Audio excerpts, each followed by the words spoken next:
Welcome to the Later Maybe podcast. I'm Lauren. This is Kayleigh. Hi. So, Kayleigh, you have worked with brands across the board for a number of years. Yes. Right. Now, isn't it funny, or have you ever noticed, like some people will come up with an idea and maybe it's something that is fairly simple and they will just run with it and they will make it wildly successful. Mm-hmm. Right? And then we kind of sit on the outside looking and going, is it luck? Is it confidence? Is it coincidence? Is there something that we're missing? Yes. Right? Because, I mean, everybody's got a somewhat great idea, but they actually have no idea where to start, and then they don't. Then when you see somebody start it and make something of it, you're like, but what do they have? What do they have that I don't? It must have been something that I can't get my hands on. So, yeah.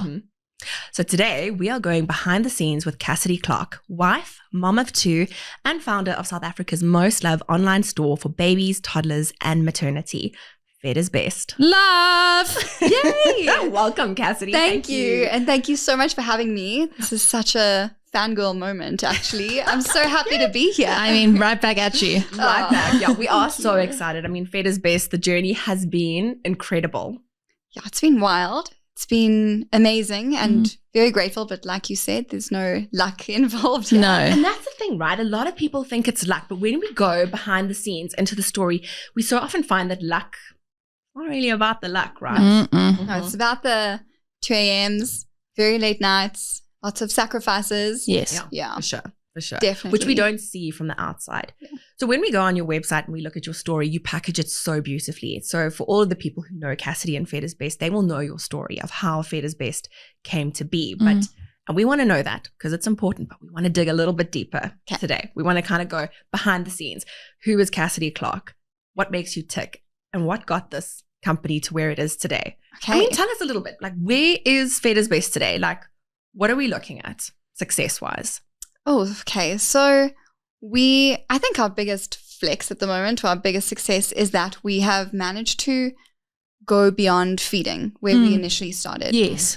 So that was quite an interesting journey because we felt the push to do that. We really needed to go beyond more just of the demand, but how were we ever going to evolve from Fed is Best? And Fed is Best today is now a philosophy and an answer to guiding parents through all of their stages with their kids or their babies and toddlers in their journey on essentials. So whether initially it was obviously whether it's breast or bottle, no matter how you feed your child, Fed is Best. And for us to grow and meet the demand that was placed on us, we had to go, okay, hold up. Fed is Best is the first thing, feeding is the first thing you do for your child. And if you approach all their essentials the same way you would with that feeding decision, what does that look like? So you can't really say like, skincare is best. No one understands that. Yeah. But if you go, well, I really wanted to use Pure Beginnings, but it's not working for my baby's skin, or the amazing, Hillebrand is, I need something that works a bit more for eczema. Okay, how would I have approached this if this was feeding? If I was trying to force on breastfeeding or force on bottle feeding, okay, Fed is best. The skincare this child needs is best. So it's that guiding philosophy now. Right. And I think that's where the brand is at the moment, is that, first of all, we have a lot of education to empower parents to make those decisions and remove the guesswork out of their journey in purchasing or choosing essentials for their little people, way beyond feeding now. So we were actually going to rebrand to a completely different name. And I mean, even your reaction was like, no, like Fed is Best is literally up. It lives in my house rent free. Like, please don't do that. Yes. So we will not be rebranding. We'll keep Fed is Best as the guiding philosophy for all the decisions that you make on essentials. And that's where the brand is today, is hopefully a household name, but also a guiding philosophy. And something I love about the website and how you've done it is it's from preemie, newborn, 0 to 3 months. So it's everything that you would need in those phases. It's not like you're standing at a store and you're trying to find bottles and you're just like, what do I do? Yeah. You go on the Fed is Best website and you almost feel like somebody's holding your hand while you're shopping. That's the point. The whole point was for us to be I always try to refrain from saying, hi, like I own an online store. I love saying that we have a platform because yes, selling the products is now what is actually part of our livelihood and it puts food on the table, but it was always meant to be a support platform And the products are just the tools that help parents achieve their parenting goals or their gripes. And, you know, with a colicky baby, people might think they have a difficult baby, but actually it's got nothing to do with you or your parenting or your child. You've got the wrong tools. Yeah. And we just so happen to have the tools, and you purchasing it puts food on the table. But we have always been first and foremost a platform to empower and educate. And then the products are there to support that. Yeah. I love that. Yeah. And I think something we touched on the other day, because, you know, we always meet before, is that, you know, this was, and correct me if I'm wrong, but this is something that you would have wanted and needed in those early days. Yes. With your girls. Absolutely. It's what guides everything. How did we need somebody or a platform to show up for us in the beginning?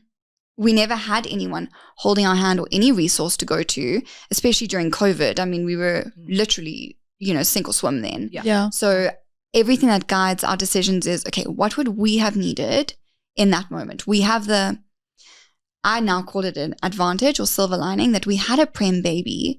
And I firmly believe we had to go through that to be able to show up for other prem families in that capacity. Yeah. But yeah, it's a big guiding philosophy of what we do is how would we have wanted somebody to show up for us? And I think that's what makes it so different, right? Is that it's so personal. Yes. This is you. This is your family. Yeah. So people get on to Fedda's Best and they're getting a little piece of Cassidy. It's almost 100%. And Ray. And Sienna. And Harper. Yes, it's our whole family. Yeah. And my dad And now. Cargo. Of course. Yes.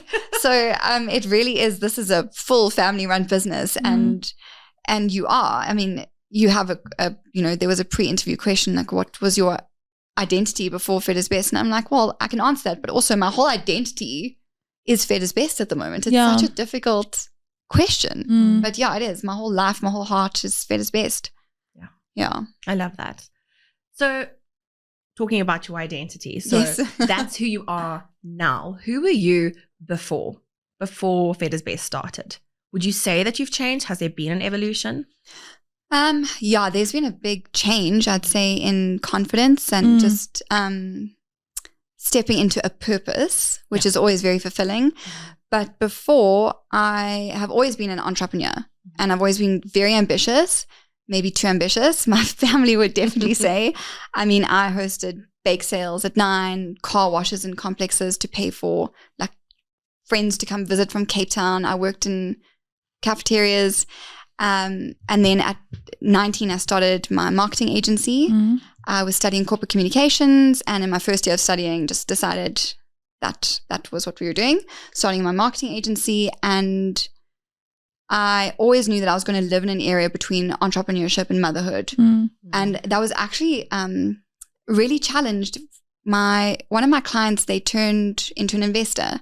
Okay. And he was an older male. And I remember we started, well, I had some startup capital, opened offices. I had 5 wonderful women working with me, and it was amazing. And in one of our meetings, he actually said to me, I think I must have been 21 at the time.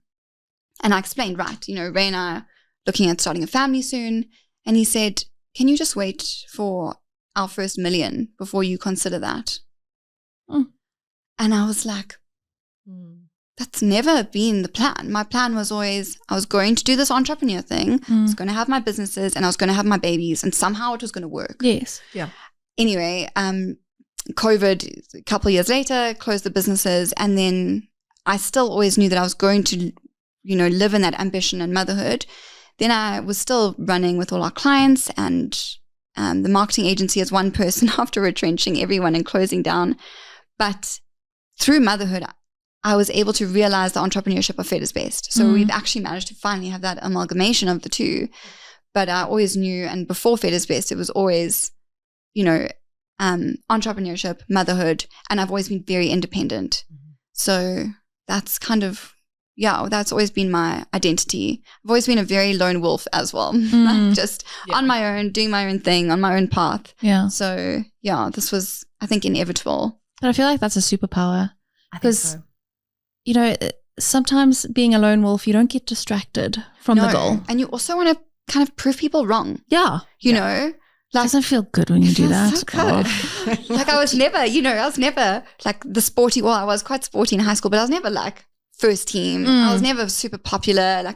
And so this was the one thing, like entrepreneurship and owning a business is the one thing I could have had a flex over and control over. Yeah. I don't care how people saw me or whether they wanted to be my friend or anything. Having my own business and my family, those were two things I could control and be the complete leader of. Yeah. So I think that's always been a big drive. Yeah.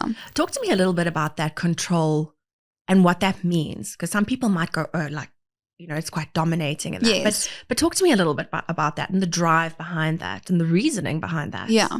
So I've had to go into a lot of therapy about Haven't we all?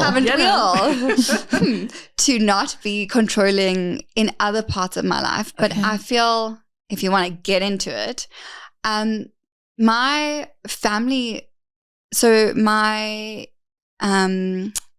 upbringing was very interesting. So I had divorced parents all the time. Or from when I was 5, my parents got divorced. And my mom, she was always like a sales in marketing and media go-getter, like loved that environment.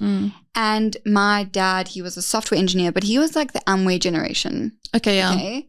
So he was always listening to like Network 21 and our equivalent now of like the Mel Robbins and the Jay Shettys. I was listening to from like 9 years old. Okay. Wow. So it's been ingrained in your brain from early. Is real. Okay. So I have always, I mean, on the way to Tiffindale one year with my dad, The Secret had just come out and he'd got the audiobook. So all the way from Joburg to Lesotho, I was 12, my brother was 7. We were listening to The Secret. I wish it hit for him as hard as it Manifestation hit for me. can happen but this at was the ripe old age of 12. Yes. So I have always learned, or it's been ingrained in me, to take control of your destiny, and no one's coming to save you. And I definitely think, although my dad never made anything of that in that regard, it really put a lot of ground roots for me. But I think also the need for control is the turbulence that my parents kind of lived in. Okay.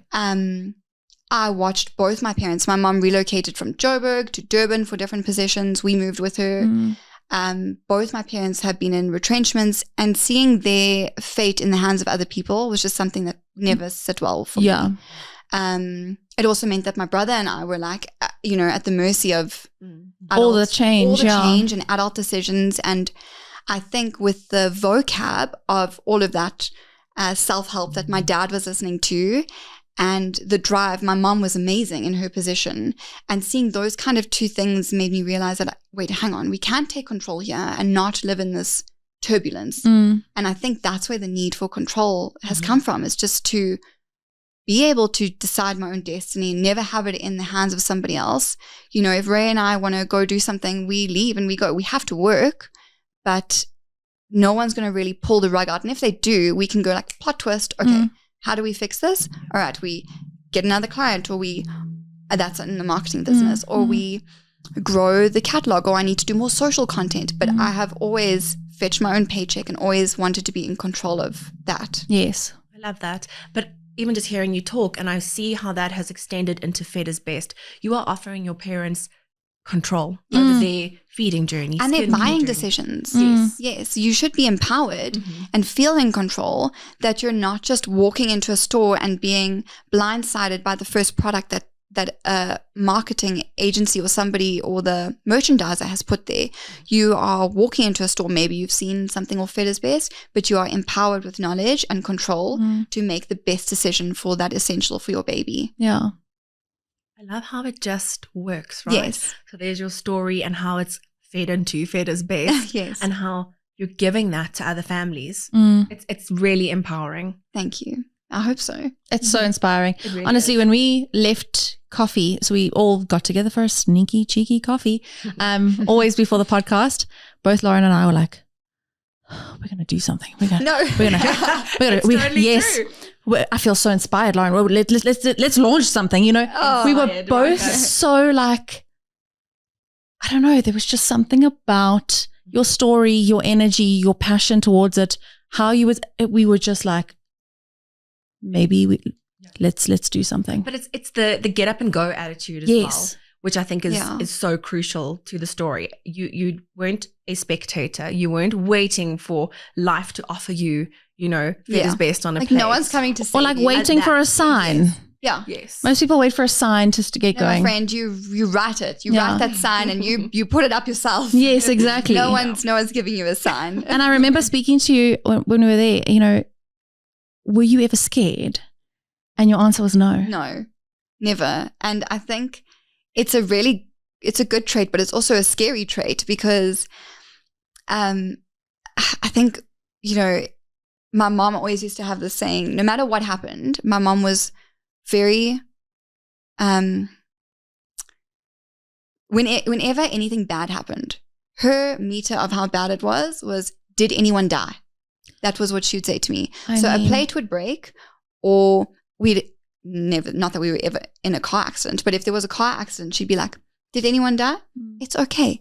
You pulled the TV over, which my brother did. Did anyone die? No. Well, then it's fine. Yeah. And for me, when I make a decision or, I'm faced with something, I'm like, okay, what is the outcome of this decision? This can happen in 5 seconds. I'm like, okay, are we relocating? Are we doing this? And I'm like, is anyone going to die at the end of this? No, let's do it. Yeah. It's kind of like my 0 to 100 factor. I'm going to adopt People that. can use that. Yes. I'm going to adopt that. Great. Yes. If ever there's any decision, Ray and I have to take, we're like, okay, what is the worst possible outcome of taking this decision? Mm-hmm. And if it's really bad, then we're like, okay, maybe we'll just, maybe we'll just pivot not. a little bit. This is going to sink a ship. Yeah. And if it's well, it's going to be tough and, Yeah. we might regret it. But if that's the worst that's going to happen and no one's going to die, let's do it. What's worse than doing that, than not doing it? What's worse than not taking that decision?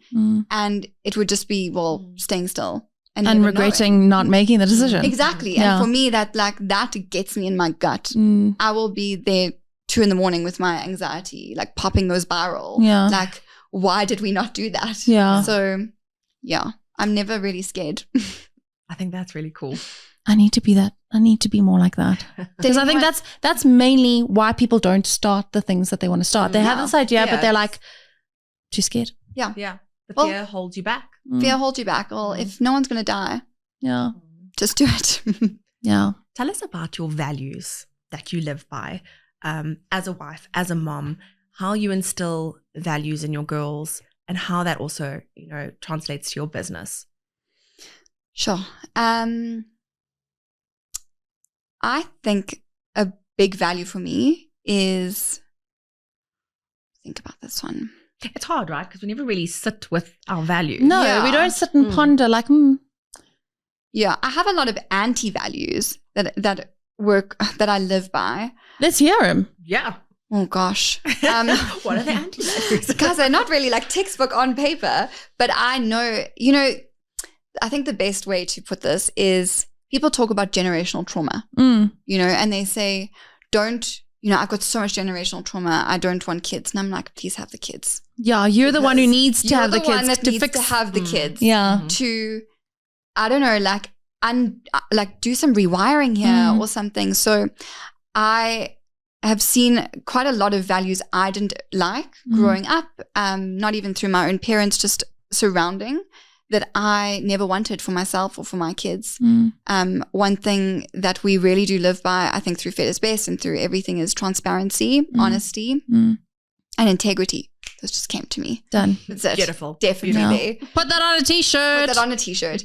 I think leading with integrity in every single thing you do is something you can always stay convicted in, and also being authentic. Yes. And I think you mentioned, I think Kels, you mentioned the other day that when you see something that's Feathers-based content, Yeah, I don't need to see the logo. Yes. I just know that it is Feathers-based. Feathers-based. Yeah. So that, I think, is just living totally authentically, and like you also said, just going beyond the cringe. I am a very cringy person, and I'll be the first to admit it. But I have learned, and it's taken a while. I said, when I turn 30, I'm just going to be unapologetically me. I'm sorry. Hold up. This has all happened, and you have done all of this in your life, and you're not even 30. I just turned 30. Yes. That is impressive. Okay. Dude. Wait, guys. This is incredible. I mean, you were telling us about your journey with the marketing company you started at Yes. 19. Yes. It's like Just like the other day. The other day, yeah. So that's been running for 11 years. Like that's Wow. still like, And it's still in existence. it's still in existence. operational. Ray Yeah. actually runs it now. He quit his job. He was a mechanical engineer, and he now runs my marketing agency that I started. But yeah, I think that just being authentic and actually just being comfortable in living in that authenticity and in the cringe, and that's a big value that I'm carrying. And also through my kids, I'm trying to teach them to live authentically. And they're crazy. My kids are wild. And They are. And kids can also be quite strange, and we're just embracing the strange, you know, especially at 5 years old. Yeah. It's that strange age, and we're just like, we're living through this, and it's you. And I think also a lot of acceptance. So, my dad is actually gay, so that's been a very big acceptance and authentic part of my life. Is no judgment, meet people where they are, and just live totally authentically in your truth, whether that's your sexuality, whether that's your position in life, your upbringing, your financial position. I think that's a big value is where I can meet people compassionately and empathetically. And that is carried through everywhere. Even as a mom, I think that's where I like shining the most, is I can be very empathetic with my kids and level. That was deep. That is very deep. Yeah. And thanks for going there with us. Yeah. But you know, again, talking, I see how it feeds into Fed is Best as well. Like and correct me again if I'm wrong, but there's zero judgment around the products that the parents choose on your site. Yes. Yeah.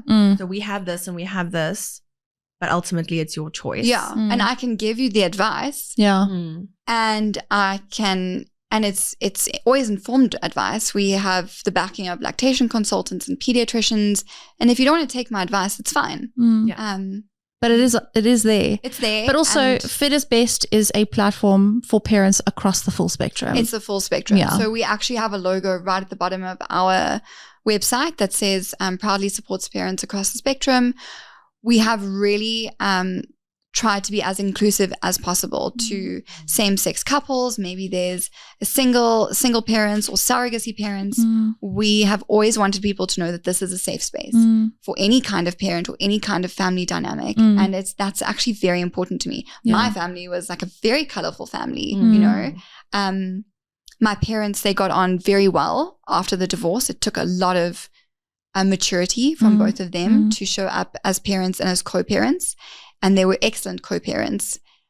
They obviously had to do a lot of work as adults. Yeah. But seeing a blended, colorful family like that, it's possible, but it also needs to be supported. Yeah. So community, the idea of community comes across as very important to you. Yes. You know, and like how your family became that blended community, and you've ultimately created your own community with Fed is Best. Yes. Which is really beautiful. Talk to me about community, what it means for you, what it looks like in your life behind the scenes. Sure. Behind the scenes, our community is very small. Okay. I think, you know, we mentioned Fed is Best being my whole identity. Fed is Best is where I've actually made some of my best friends, like met you, Kayleigh. Hi. But yeah, Fed is Best is definitely where I have found acceptance and I have found my place that I can authentically show up. And I'm like, oh, okay, like this is quite cool. If people are accepting me in Fed is Best and as this personality in Fed is Best, maybe they kind of like me in my normal life, you know? Yeah. I mean, I had a friendship group ripped from me soon after my daughter was born. So after that, it's been very lonely in establishing deep friendships, also to like celebrate successes of business and things like that. And so behind the scenes, the community is very small, actually. It's literally like Ray, my dad, my mom, and my kids. And then friends that I've desperately tried to meet. And I've met a lot of them through the industry, actually, which has been amazing. So I truly believe once you start living your purpose and living your why, you find your people. And that for me has been a big affirmation that starting Feathers Best was the right thing, because everyone I've met along this journey and I've made friends with through this platform and through this identity have been my people. Yeah. I'm like, yes, when you start living in your why and living your truth or your authentic self, you find your people immediately. Yeah. So I think they were always there, just on the other side of the business launching. I'm still finding them. Yes. And you will. And you will. And I've found that also for the past 3 years, there's been such amazing people, whether they've stayed in our lives or they've moved through. It's been like season, reason, lifetime, like every single time. And I can always find the reason, and it's just amazing to be able to see how that comes through. And I think once you have that acceptance that people are here in cycles, your community becomes a lot richer, and you can appreciate them more. Yeah, that's deep. That's really deep. Circle back to the why. You know, you said living in your truth and the why. What is your why? Is it something that has changed? Is it something you think can still change? But what is that why in Cassidy Clarke's life? Oh, wow.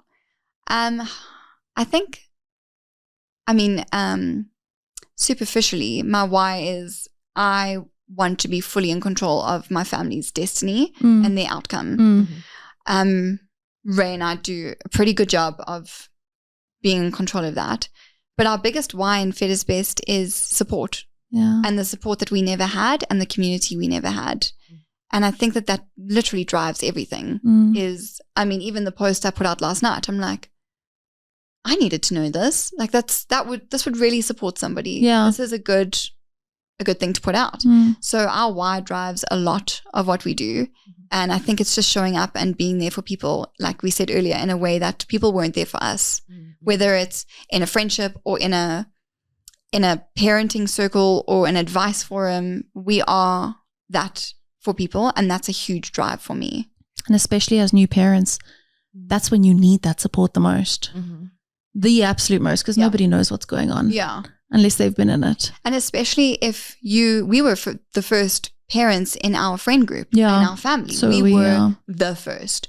So being in that position, again, the same way I feel about Sienna being prem, we had to be the first people. We had to have the prem baby. We had to be all of this to show up for other people in a way that, it's like when you're, it's like you see those memes where it's the second mom or the third mom. It's like to the first mom in our group. Yeah, I'm sorry. Yeah. That's how I feel we are now. We're there for all those first time moms that you don't have to worry. We've got you. Do you believe in destiny? I actually don't. Okay. I have a very strong internal locus of control. Okay. So I do believe in coincidences and fate to an extent, but I also believe that you are fully in control of your destiny and the outcomes of your situation. So, I'm very quite harsh on that. Is that, well, if you want something to be done about it, like make it happen. And I think it comes from, as I mentioned, my dad was very big into Network 21 and the Amway thing. And I am still to this day finding journals of all of his dreams. Everything he wanted to do with us kids, all these aspirations and wonderful things that he had the best intentions, but it was never going to just happen. Yeah. And he worked very hard and he did try, and he has all these big ideas now as well. And I'm like, you have to do it. If you want to realize these things or realize these dreams and these ideas, no one's going to do them for you. Your destiny isn't going to come knock on your door at some stage and say, hey, like you've been manifesting this for 3 years. Here it is. Yeah, exactly. And I think that's the common misconception about manifestation. Yes. Is that it's just going to magically appear. Yeah. You actually have to do some work. You actually have to do something. You actually have to be moving in that direction for it to manifest it. Yeah.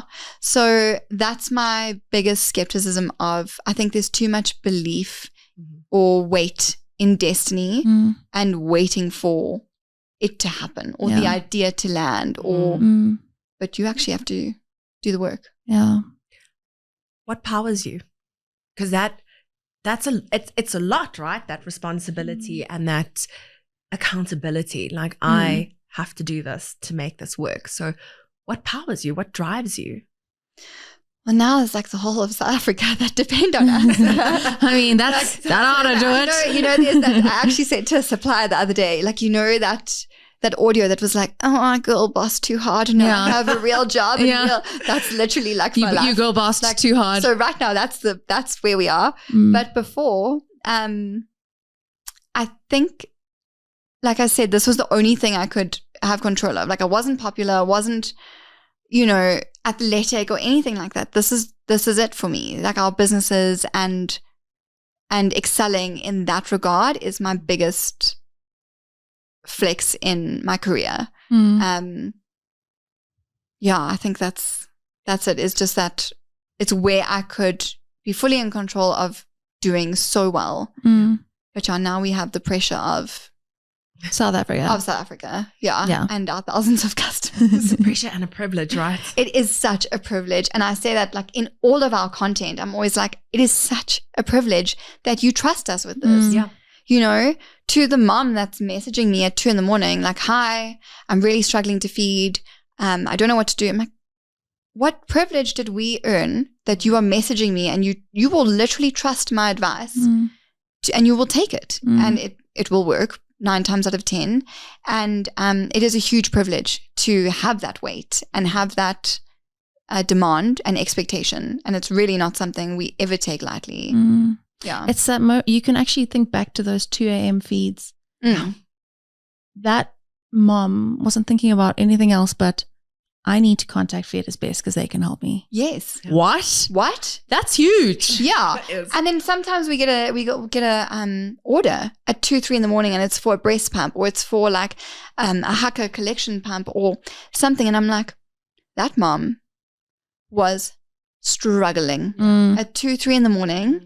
So much so that while she was probably feeding, she was scrolling and she was checking out a Spectra because she trusts us enough to get it to her quickly. And if there's any issues or anything she needs, she is trusting us. It's a huge responsibility. And sometimes I'm like, wow, like, how did we get here? Yeah. It's massive.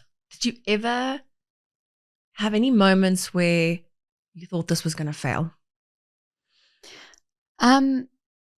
No, I didn't. I think it was more just not failure, but more constantly realigning on why we're here. Yeah. So I knew in the beginning, everyone we shared the idea with, they were like, this is such a good idea. There's nothing like this. And then back then, that was the drive to make this work, because we were like, oh, there literally is nothing out there for these moms. Sure, but also people were so excited that we had to do it. We were now under pressure to actually deliver this amazing idea. We were like, now we have the pressure to do this. Got it. Yeah, we got to do it. But what was the question again? Did you ever think it was going to fail? Yes. Okay. Jesse, delete. Just we can keep it in the edited, so just keep it in the vault. Okay. So no, I didn't think it was going to fail, but the way that it continues to succeed keeps changing. Yes. So, like, to stay relevant, to not get into pricing wars, to always like remember why we started is that, okay, hang on, like, yes, we've got to put food on the table, we've got to pay school fees, we've got to do all this stuff through Fetus Best, but sales is not the only thing. The success factor here is the support, the education, and sometimes I think you do get caught up in the rat race of it. Like it is now actually a real business that turns over our cash flow, and it puts my kids through school. Yeah. And the keeping the success for it to be authentic is the biggest challenge, not it failing. It's just keeping it successful and keeping it what it always was meant to be. Yeah. Yeah. Let's go a little deeper and let's get a little bit more personal. Okay. Assumptions. Eye contact. Okay. Let's eye contact. Lock in. This is serious. Lauren's getting serious. I can feel it. Sweating. Assumptions. Yes. Assumptions about you. Have they been on this journey? Have people made assumptions about you and who you are? I mean, you're in the public eye. People know who you are. They think they know. They think they know. Think they know. So what's very funny is I was out with our run club the other day, and I wasn't even complaining. I was mentioning something, and my friend said, "What do you mean? I thought that you like had it all together. You know, like you've got the kids, and you've got Ray, and you've got an amazing marriage, and you've got all this." And I was like, "Yes, I have all of that, but it's freaking hectic. Yeah. Like it's not easy. It's not easy." And there's this assumption that, you know, especially for me on a personal level, I can't relate this to all business owners, but there's this assumption when people look at, you know, Instagram, I think is a big farce. That's why I've changed my profile to private these days. But there's an assumption that we have it all together. We've got this huge community. We have lots of friends that support us. We're the ones having brides and hosting people. But Ray and I. We have just been alone in our journey with our kids for 5 years since Sienna was born. So I think that's the big thing, is that although you are achieving all these things, some people are actually really lonely. And we've been lucky enough to be alone together and in our four walls. But sometimes it'll be like Saturday and we're like, oh, we'd really like to like have some good friends that we could go to a braai with, or, you know, and then it's like that self-fulfilling prophecy. Like, okay, you make friends and then you get deep and then you get close and then all of a sudden the friendship's over and it's like, okay, hang on, like, was I too intense? Was it, you know, why have I been isolated? Why have I been iced out? And I've had to accept, and this has just been a theme in my life, that because I've been very ambitious, very young, it's been very difficult to relate on a stress level. I had a best friend who was a school teacher, and she always said to me, like, I never feel like you respect my stress as the same as your stress. Because at the time I had an agency, I had 5 people's salaries I was responsible for. And I've always been very understanding to stress is relative. You know, if your biggest stress in your life at the moment is that you have papers that you need to mark, or you've got worksheets you have to cut out, and I'm dealing with, oh my gosh, do we have cash flow to pay 5 salaries at the end of this month?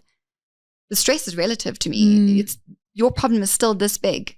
And I don't know if that difficulty to relate has been why friendships have come and gone.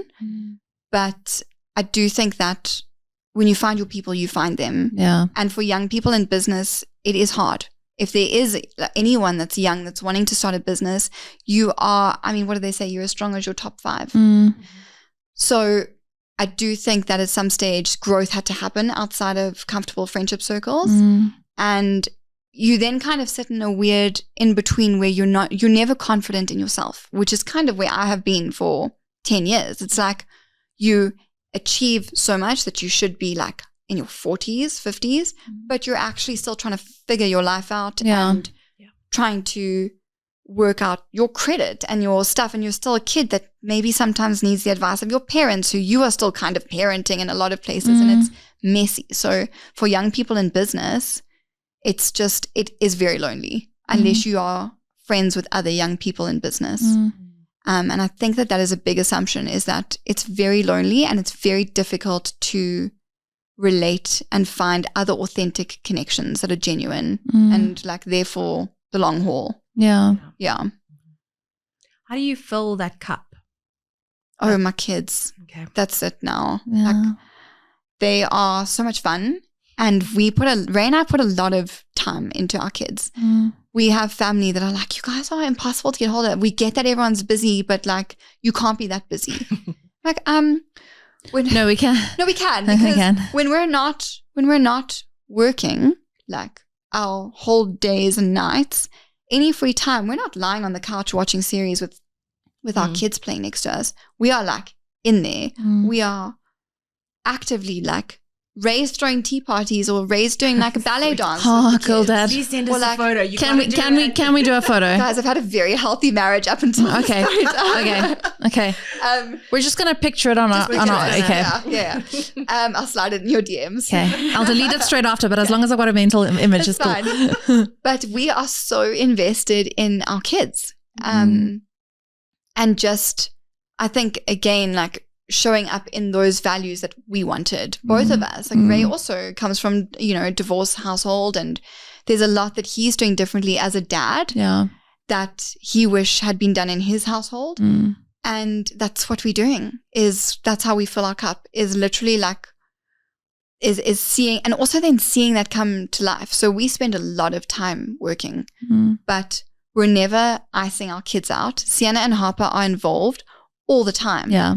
They're sometimes packing orders because they love it. So and sweet. they are helping me film content. Sienna's like going back and forth to Stockroom. She started learning to read on my packing slips. I'm like, Sienna, can you please give me like a spectra? And she's like, you know, like she's like reading on our packing slips.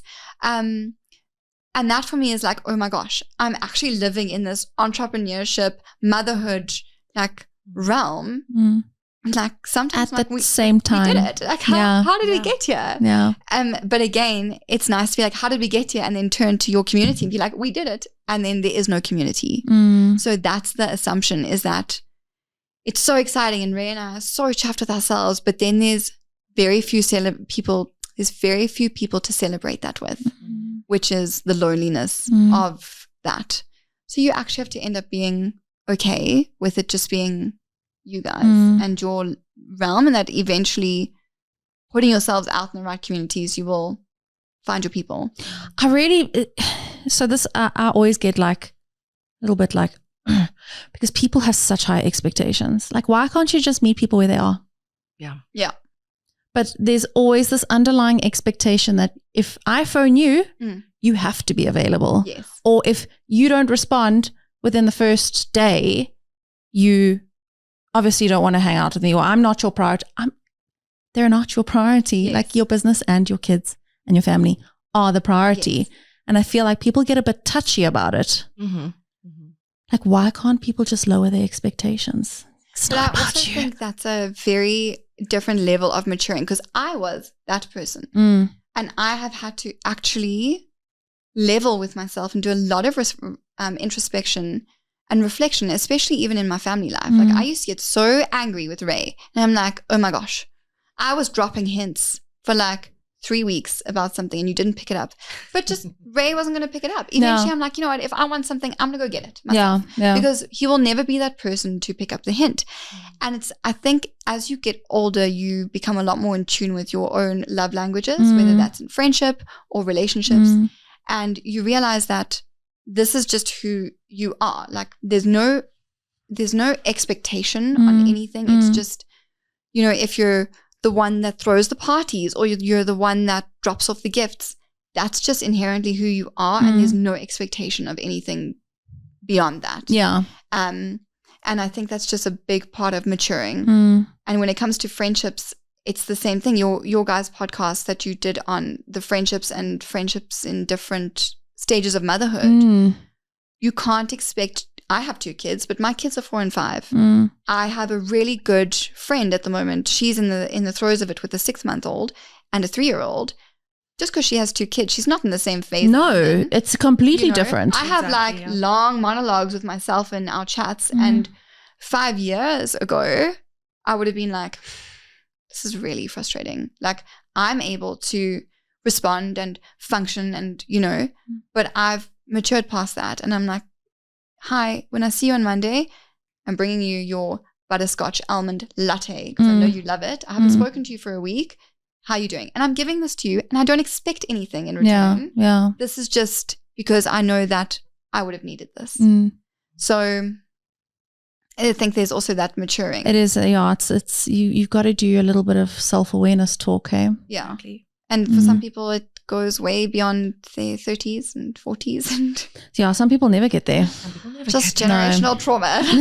I'll just call it that, yeah. Just all of that, yeah. So it's been a journey of business growth and development, personal growth and development. And where to from here?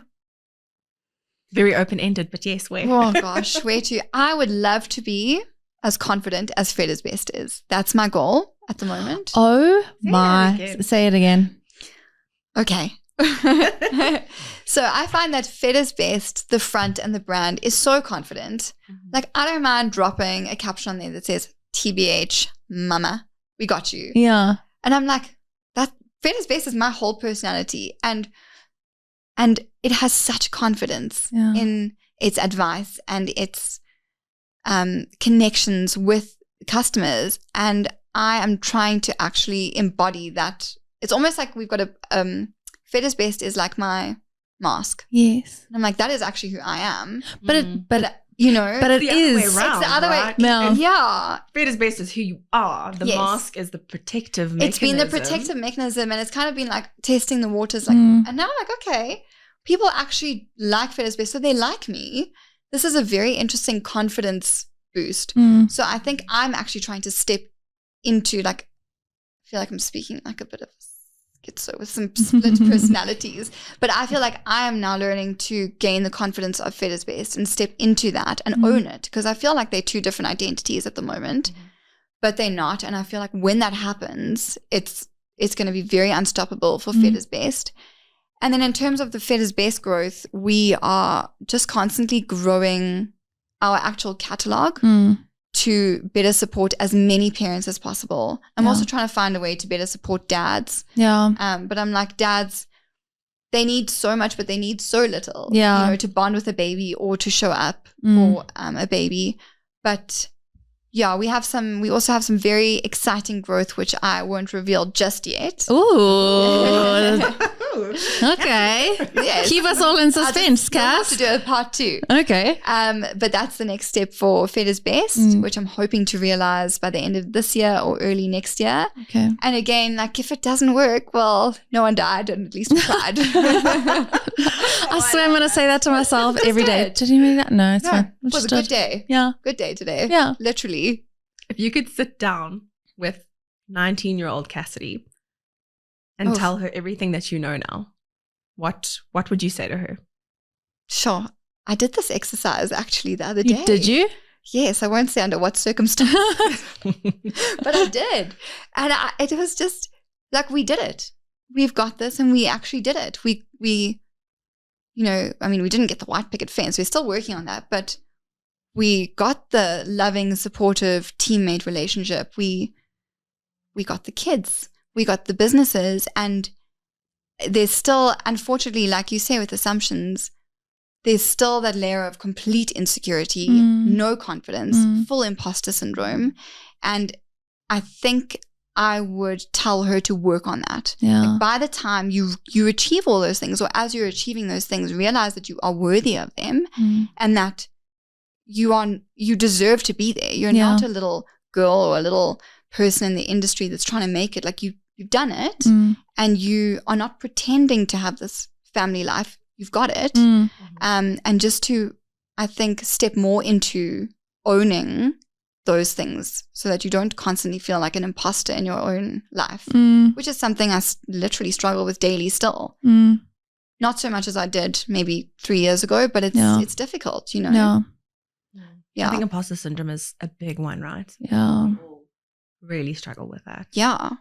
But if I could tell younger me to work on it, I'd love to be, you know, in my 30s now, being empowered and like, yes, damn right. I have all these, you know, accomplishments, and we have the kids we worked on these kids to be who they are. And we did that. Instead, I'm like, you know, shrinking still into. Yeah, no, I own an online store. Yes. Meanwhile, it's Feathers Best, guys. And everyone's like, I will shop on them. Yeah, so I think that's still something that I'm battling with. And I think a lot of business owners do battle with. Is this, like, you know, you still feel like you need to prove yourself, or that you, and maybe it's a good thing. It's a constant push and a constant It does help, yeah.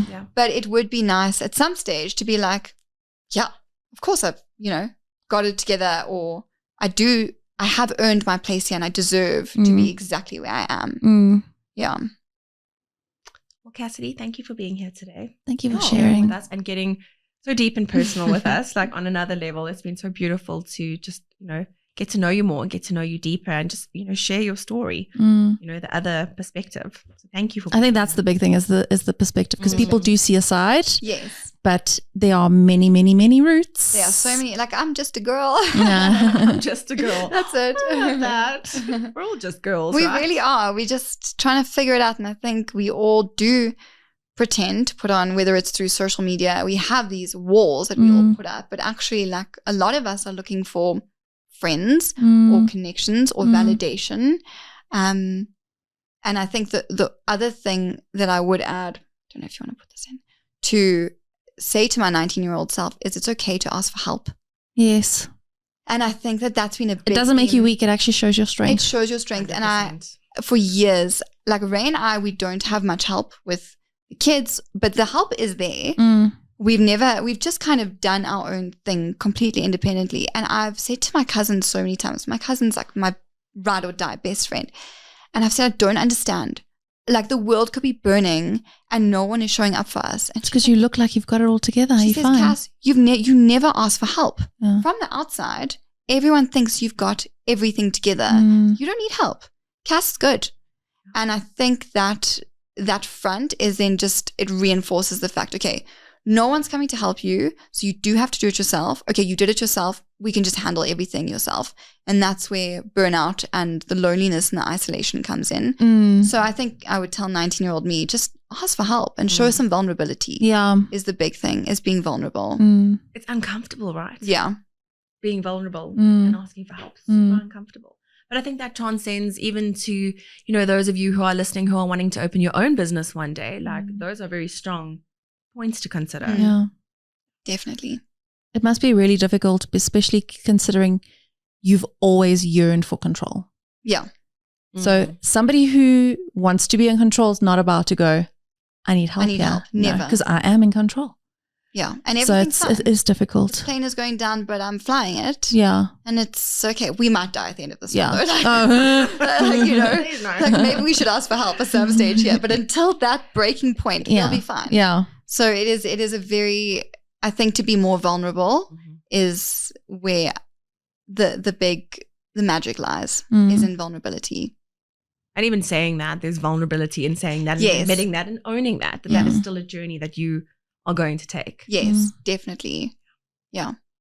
So I think, if anything, conversations like today, I think just remind us that behind every successful person, every successful business, like we said in the beginning, it's not luck, but it's the person who chose to step out there, put themselves out there, take that risk, Go beyond the cringe. go beyond the cringe, and just keep showing up even when things are not always certain. Yeah. Yeah. Thank you for coming to inspire us today. Yeah. Thank you for having Cass. me. I'm so grateful to be here. Oh. So we will tag, obviously, Feda's Best in our stories and reach out if you guys have questions. But otherwise, thank you for tuning in. Thank you, guys. Thank you, Cass, for your time. Yes. Thank you, guys. Much love. Bye.